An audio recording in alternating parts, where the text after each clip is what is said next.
Hey, everybody. Look at me fiddling with my camera as we start another live episode of the strategy session. I'm glad to be joined tonight by Stuart Stevens. He is back in the country from his journeys. We were expecting Joe Trippi, but we're not sure if it's technical issues or travel issues, but we hope he'll be joining us shortly. And just want to welcome you guys back. And we're going to have the three of us back eventually. We're going to make all the stars align and come together eventually. But I wanted to thank everybody for tuning in tonight to Lincoln Square to listen to us walk through what we think was a pretty big weekend in terms of the No Kings rallies, and in terms of I think Trump spiraling pretty badly this week. But first, I want to give you guys a quick promo. Hope later on tonight you'll tune into PBS because I was really proud to be a part of a great revival of the PBS series called Breaking the Deadlock. There's a picture of me and Stephanie Rule. We are partnered in this on this show. It was a terrific experience. It was a big sort of a war game, a simulated debate about a culture war issue that we weren't informed of before the show started. And then we got to talk a lot about it. And it was a really thrilling thing. Do we have a clip? I think we have a clip of that too. I think we have to understand that in some ways, human cognition is not tuned to the power of the social media algorithm that controls so much more of our lives than it ever has. I think if we don't face up to that, we're going to continue to have the fights over objective truth. We're going to continue to have fights over who gets to speak in the public square and what are the boundaries of acceptable speech and behavior. It's a great clip, man. Thanks. And it comes on tonight on PBS. Check it out on your local stations. Some places 8, some places 9. It depends on your station, so check it out. Yeah, it was a really great group. It was an interesting posse of people. Ann Coulter was there. We did not speak, which was probably for the best on both parties' parts. But yeah, our friend Mitch Landrieu, Stephanie Rule, and I. A whole bunch of other folks on there. Soledad O'Brien, really a great Walter Isaacson, great group of people, really good discussion. So I think you folks will enjoy that.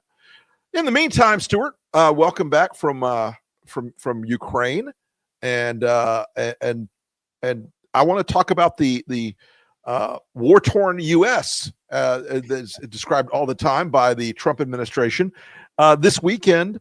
Apparently, Antifa, the international global terrorist group, came out onto the streets to march peacefully in hundreds of cities with millions of people. So I wanted to get your take on what is the Trump White House looking at this in their secret, behind the scenes, not their trolling and their BS. What do you think that when Las Vida and Weil see these numbers and see these people that they're thinking? Well, I would bet, because Las Vida and Susie are smart humans, that if they were running the show, they would have said to them, look, just hug it. Don't fight it. Say, look, a lot of Americans are coming out. They don't agree with this. That's great. That's part of what makes America great. We love that. And the whole thing, would have gotten a lot less attention. I can remember back in the Bush campaign in 2004, somebody, I can't remember what it was, wrote a pretty nasty book about had some pretty bad quotes about Bush in it, and Matthew Dowd's instinct was, let's post them all. Right, I remember that.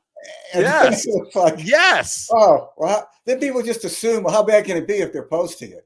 Right. I don't need to read this. It can't be. It's got to be boring if they're posting it. I think we're in uncharted waters here, at least since the civil rights movement. Yep. To have this kind of demonstrations, these sort of outpouring of support. I think all of it is important. Sure. Ultimately, this would be undone by elections, as it was done by elections. Mm-hmm. But elections are about a lot more than the 3 weeks before elections. We stress in the Lincoln Project. Yes. So I don't know how you could look at this and say, like, how would it have gone better? Had there been like a bad scene at one of them, or not that many people showed up, you go, well. But it seems to me, if you were just sitting there saying this is what was going to happen, you go, great, I'll take that. Right. Hey, folks, we've got an expert on big public movements. our good friend Joe Trippi. Joe, welcome to the show. Look at us all three together again. The old white guys back in the room together. Good God. So, Joe, we're talking about No Kings this weekend, and and Stuart and I both, I think, agree this is a big consequential movement and moment. How do we, as strategists, want to advise the folks who came out and the folks who helped organize it how to maximize this, how to convert this into something even bigger now? Well, I mean, I think part of this, first of all, I agree with what Stuart was just, what you guys were saying. As Stuart, you couldn't have been better. I mean, it's kind of hard to do the, these are the Hate for America rallies when people are chanting USA, USA, and singing "God Bless America," and in veterans in wheelchairs with a flag and their veterans hats on. I mean, it was so. The first thing is, look, the most important thing is this thing grew from 5 million last time to 7 million this time, and we keep talking about the 3.5% rule. When over and over repeatedly throughout history, when 3.5% of the population protests peacefully, that government changes direction or falls. And that there are case after case after case about it. Well, that's 12 million. So we're at 2 points. We need to get 3.5. So first of all, it's to keep building. And so it's one thing to everybody that was there, and we keep saying this. If you went and you brought 2 people this time, at the next one, bring 4 people. But I think the other thing, though, I think that's important, and it's an important next step in terms of is to open the aperture to literally try to organize a wider group of Americans. For instance, tractors, farmers on tractors circling state capitals for the next No Kings. And we try to recruit those farmers to do that, but they're in a lot of pain right now because of what's happening with soybeans and bailing out Argentina and all that. Cattle, exactly. I mean, so think of ways to demonstrate that this is the breadth of who's out there. I think is really important. And so, I mean, but I think it's all. The other thing I think, and probably in the spring, I would take, however big we are at that stage, and make that sign up to fight this day. I mean, that's the day where everybody who comes signs up to become active in their precinct or active poll watching and registering voters, and turn this at that point into a. Was that happening? Were they signing up voters at the rallies? I know they were in some. I was in Tallahassee. They did have a sign up table for voter reg. One of the local groups had a sign up table. And by the way, guys, this is my little local barometer. I live in a town with 300,000 people. There were over 5,000 people jamming the Florida State Capitol. I've never seen anything even close to it before. It was remarkable. Yeah. So interesting, by the way, a little Lincoln Square note. I was down there and I had people thanking us for Lincoln Square and the Lincoln Project and the work we do, and people that need for alternative media.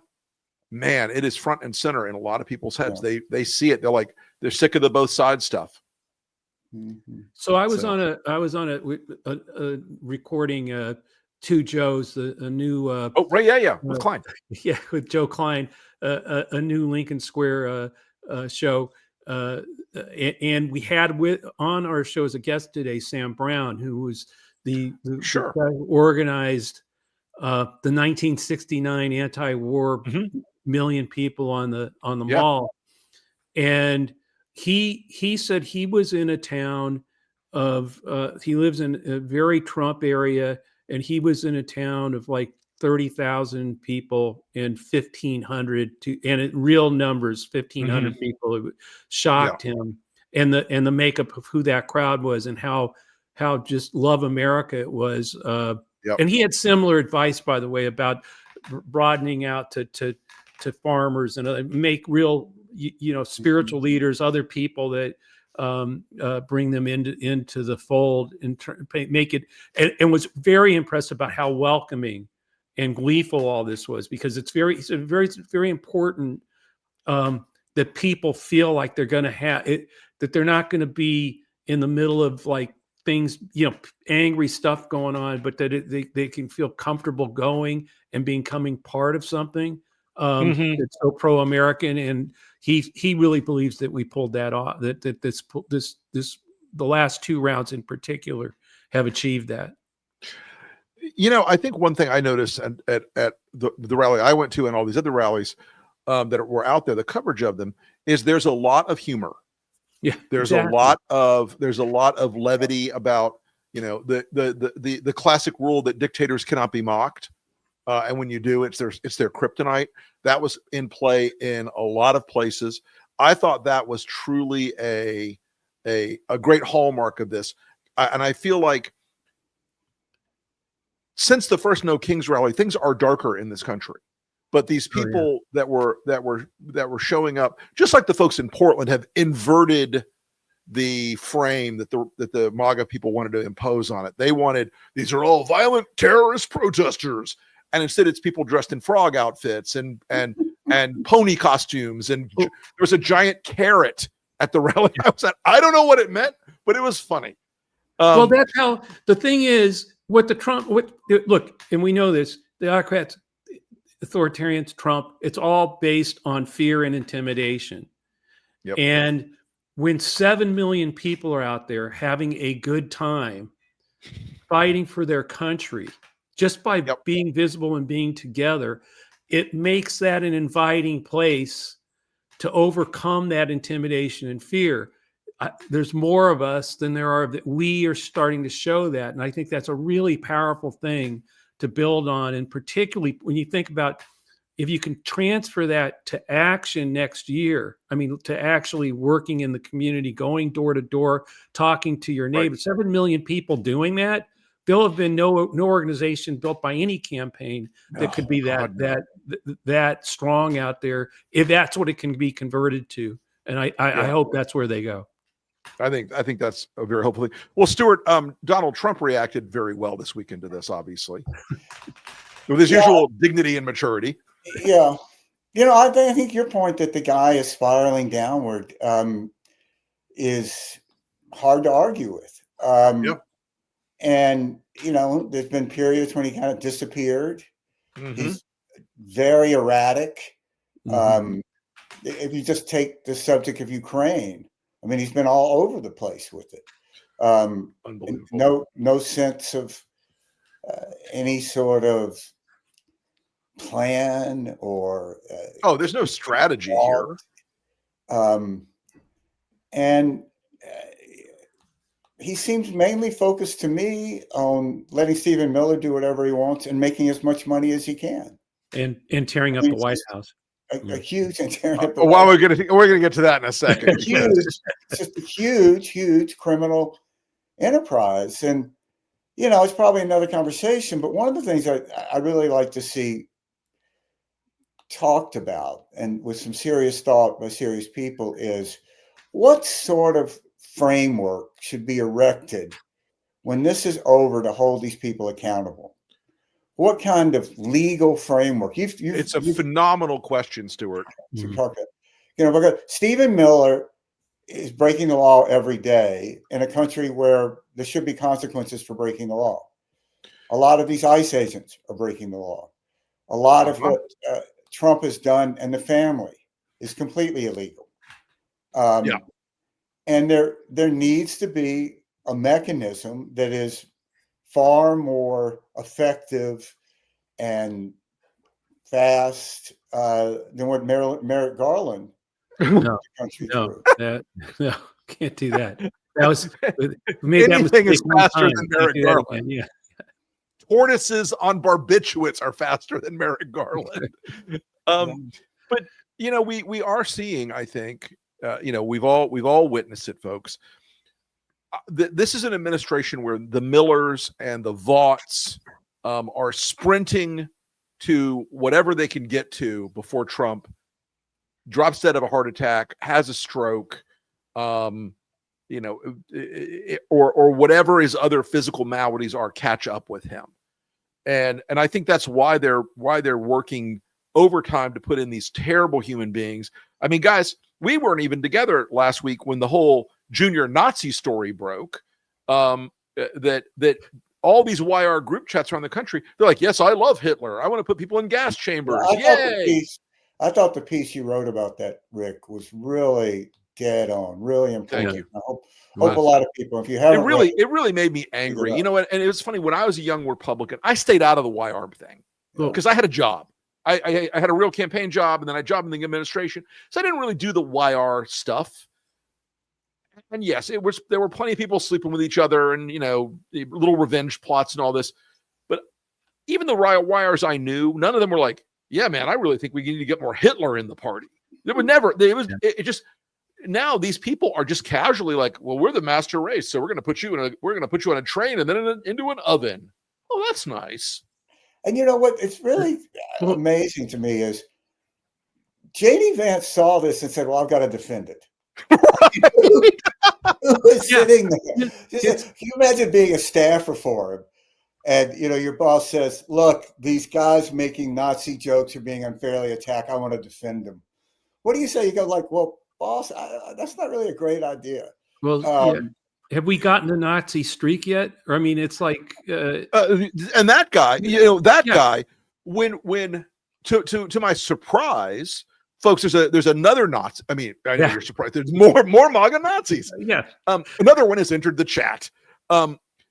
This new guy, Paul Ingrassia, is up for a very senior government position, the Office of the Special Counsel. He's supposed to be the guy who, inside the government, is pursuing fraud, waste, and abuse, protecting government whistleblowers. And yet he's on a group chat with other Republicans. He's like, no, I have a Nazi streak. I don't want any. And he uses an Italian racial slur for African Americans.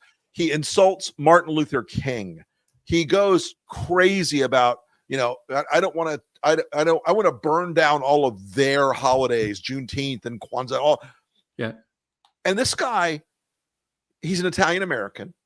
The greatest part of the story now, he's another one of these guys like, I'm an alpha male. This afternoon, Politico reported that Paul Ingrassia's mother is now lobbying senators to keep him in the job. You got your mommy to help? But this is one of the crazy quotes of Trump. I mean, and there's a zillion of them. But when he said that Stephen Miller, if it were up to Stephen Miller, there'd be only 100 million Americans and they would all look like him.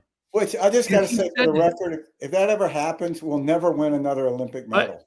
I'm just saying, but that just tells you. Mali will win more medals. What do you think it is? What do you think it is if you're trying to get to 100 million Americans that all look like Stephen Miller? Sounds like something we've seen before.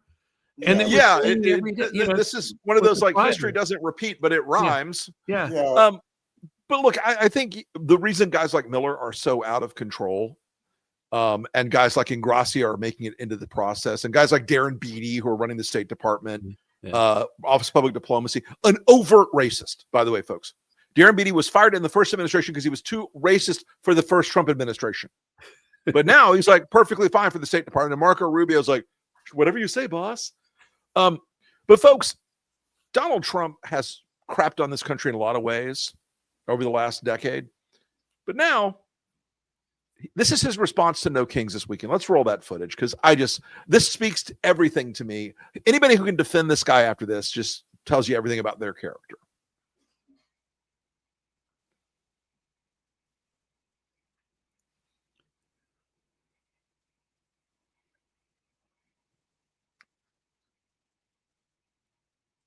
Yeah. Yeah. So first off, AI is getting really good. This is not even good AI. This is garbage. Yeah. And Trump is a garbage person surrounded by garbage people who are promoting this kind of thing.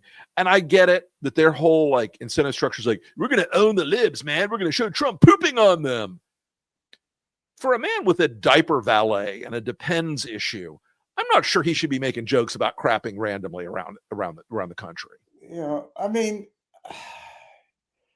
I just go back to remember, I mean, all that stuff that was written when Clinton was in the White House by Republicans, how the office was so much more than just an executive position, that it was something that represented the aspirational hopes of Americans, and what a disgrace it was, for Bill Clinton. And here they have this guy that, this is the kind of shit that, I mean, this is not crazy, that if you were president of a fraternity and you posted this, there's a good chance you'd have to resign. If you were a local dentist and you posted this, you'd probably have to resign. But the contrast of what was really happening in those rallies, they weren't Hate America rallies. Right. So what people saw in their coverage, and I hope a lot of coverage had the thing we just showed, because that contrast just shows how crazy this all is. But I don't know that the press is covered. In other words, it's like, no, we can't cover that. It's like not family TV. Well, that should tell you something.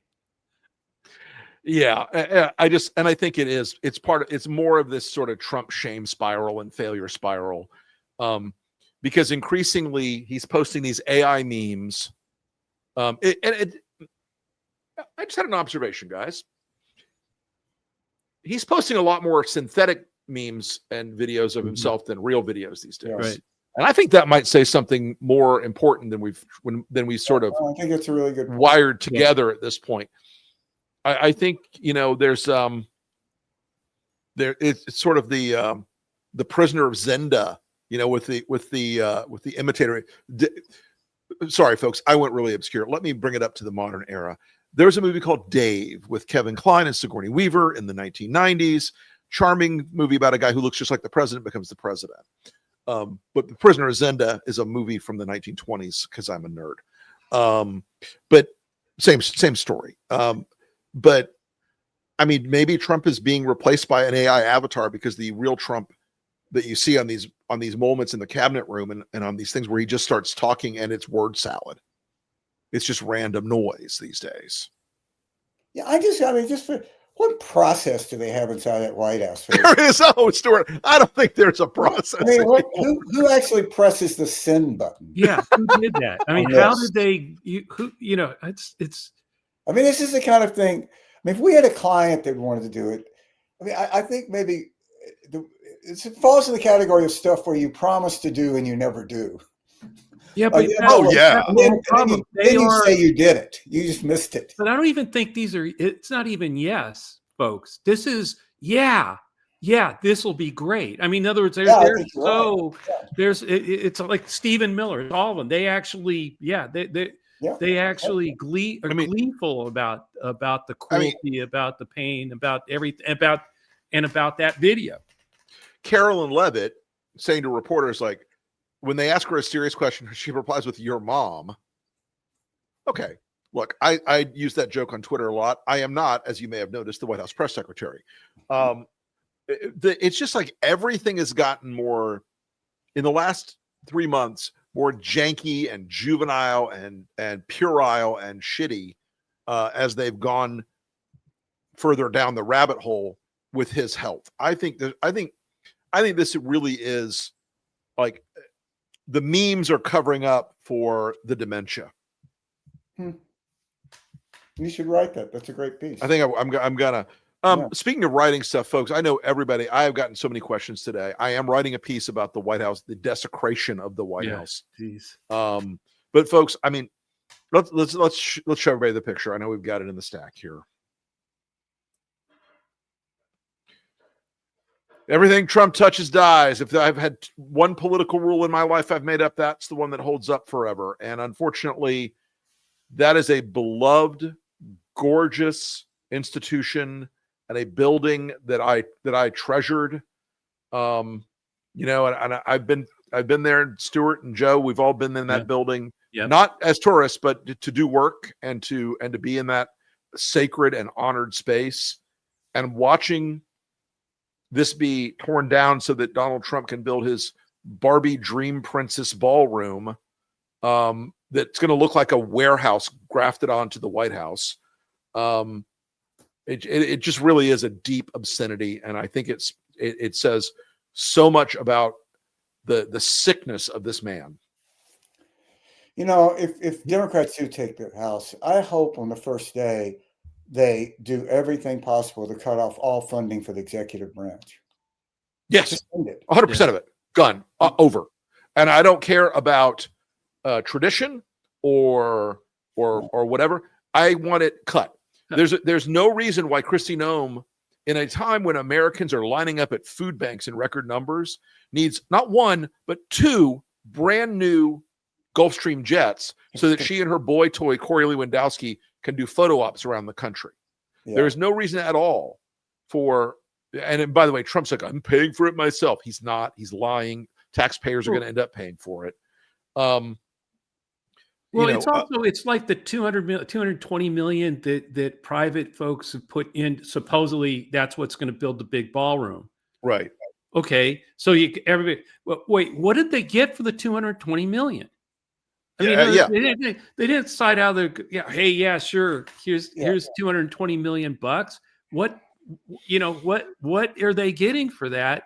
They're circumventing all this crap. You're right. I think what they're getting. I think what they're getting is not having the SEC look at their books. Yeah, exactly. Yeah, Federal Trade Commission block a merger or whatever. That merger that I want to go through. That's what I'm saying. How do you think they're raising the money? It's pure. It's a symbol of corruption. Yeah, it's absolutely. So, if you think about it, universities when they get huge donations that are targeted for sports, like building these sports Taj Mahals. If you haven't seen some of this stuff, like like the University of Alabama football practice. I mean, the thing is just it's extraordinary.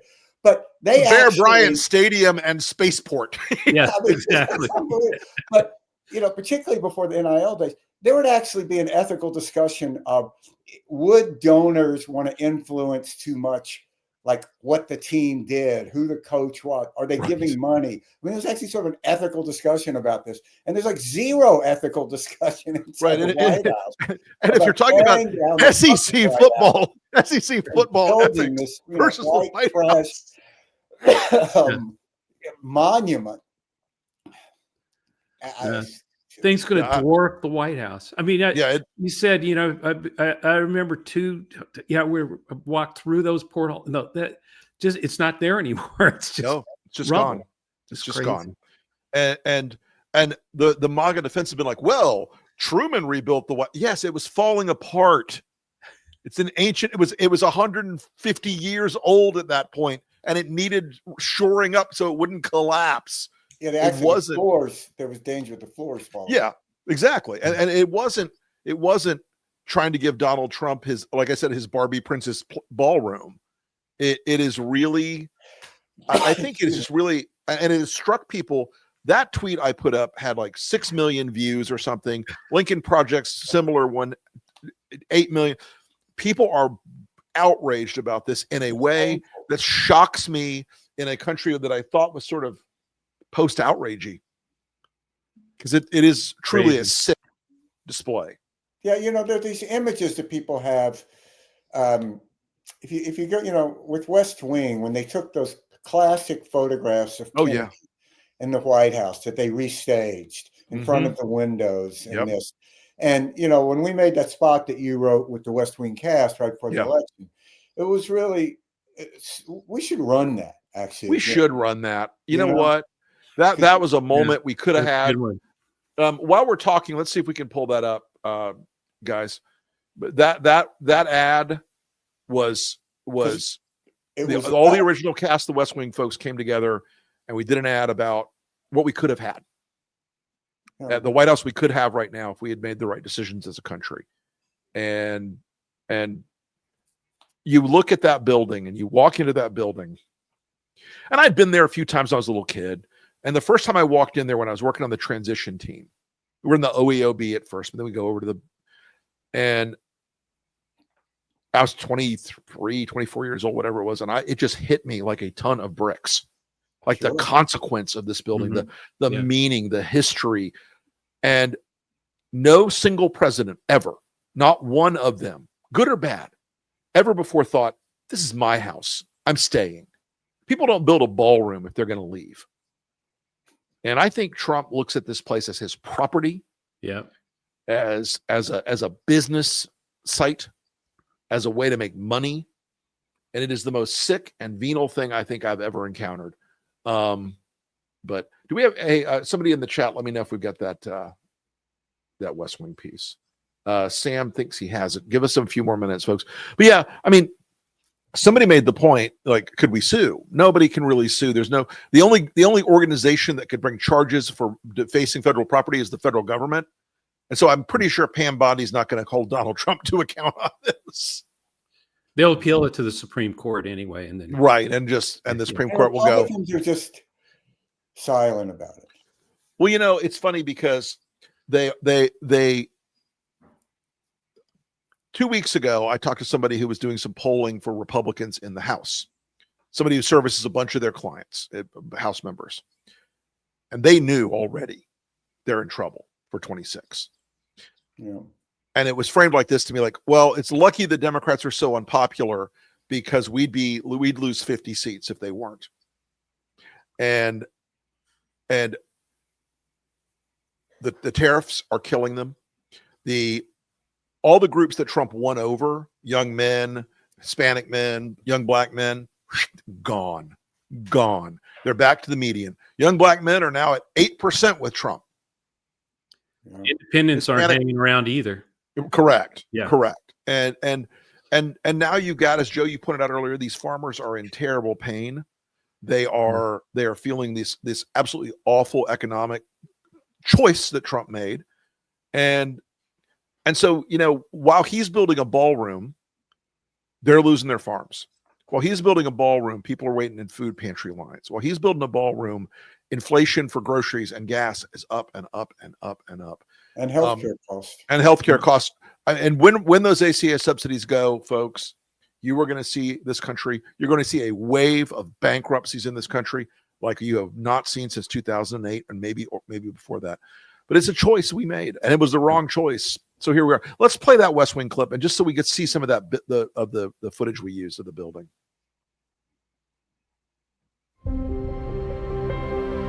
The White House is more than just a building. It's more than 18 acres of land in Washington, D.C. It's more than columns and corridors, more than history etched into stone. And the portraits of those who came before.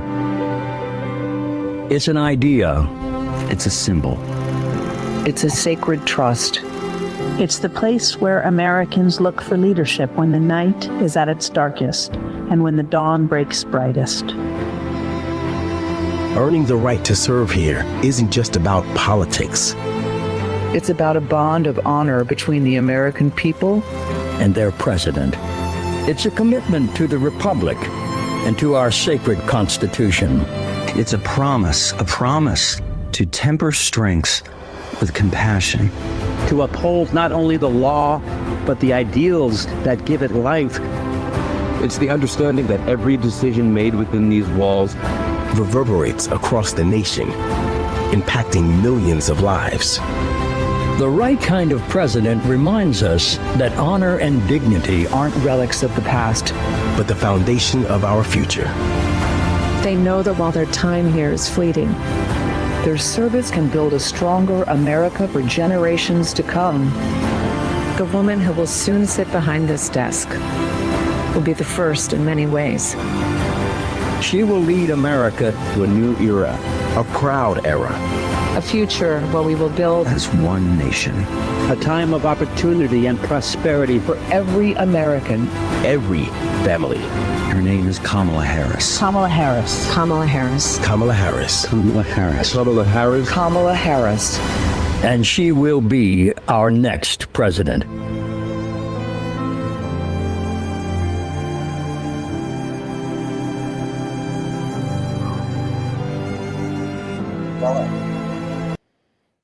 That's about as perfect a political spot as you'll ever see. Sorry, we couldn't deliver that whole thing, folks. Yeah. I mean, I think, I just go back to this, guys. I've said this before. Democrats lost an election, but doesn't mean they were wrong. Right. I That's just correct. don't understand this need for the Democratic Party to go through this sort of self-flagellation.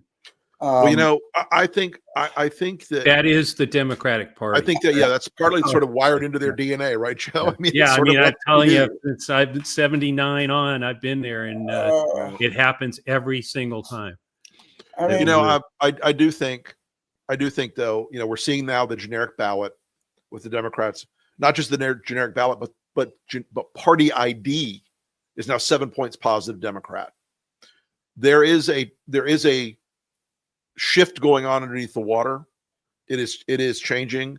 And I think, folks, we're going to keep fighting at the Lincoln Project and at Lincoln Square to both do the political and the media side of building what we need to build to win in 26 and building what we need to build to win in 28. 26 is the most consequential election. Everybody's told that every single election cycle. It really is. That's why we're working so hard to build out a program for 2026 that is going to take back the House, because we take back the House, that's it. This shit is over. The brakes go on that minute. Stephen Miller doesn't have a driver anymore. None of these people get to play these fucking games anymore. That's why we think of 26 as the most important thing we're doing right now. And at Lincoln Square, making sure that you don't get flooded by this MAGA media monster that's out there. And it is something I've been thinking about a lot lately, folks. I'm turning into the draft to another book on November 1st. And one of the things I've been really immersed in is this gigantic investment that the right wing has made in media and social media and influencers and podcasting and everything else. And while Democrats are out like, we've got to find the liberal Joe Rogan, there isn't one. These guys built this thing brick by brick, stone by stone, wall by wall, floor by floor. We got to do the same thing. So that's why we're really grateful to everybody who's supporting Lincoln Square and supporting the Lincoln Project, obviously. And I just want to thank everybody on behalf of my colleagues and friends here that, you guys going out for No Kings, it's a huge step. Keep up the public exposure. Do not let them make you afraid to show your patriotism, to show your beliefs, to show your passion for this country, whether it is on social media or on volunteering on a campaign or being out in the streets. We got to do all those things going forward, folks. I appreciate everybody. Before we go, Joe, just take a minute and tell us about the new podcast you're doing with. Yes. Oh God. Joe the two Joes. Yeah. It's Joe Klein, who, wrote Primary Colors and had been covering wars and politics for 40 years, has incredible stories. Yep. They put mine to shame. And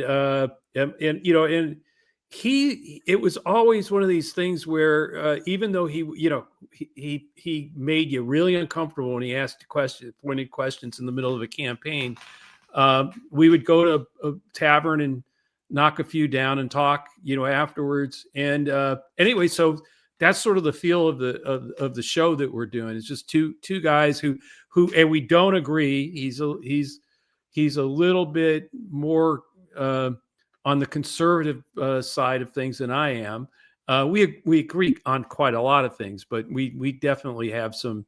So you'll be surprised. It's not going to be you never know what one of us is going to say. And we refer to each other as the other Joe. It's all good fun, and I think it's pretty interesting. And you can find it on Lincoln Square, right? Yeah, Lincoln Square. That show wherever you. Both of them are podcasts too, so you can find them wherever you find podcasts. Great, YouTube. Great. That's fantastic. All right, folks. Well, tune into that. Make sure you listen in on that. You can join me on the Lincoln Project. The Lincoln Project podcast, the Enemies List podcast, Elephant in the Room. And as soon as I finish this book, I'm going to probably do 7 or 8 more podcasts because obviously that's what I'm kidding. The people at Lincoln Square were like, what? Anyway, folks, hey, check me out on PBS tonight. Should be a good time. Cool. Yeah. See you guys. Forward to it. Yeah. Thanks, guys. Thanks, everybody.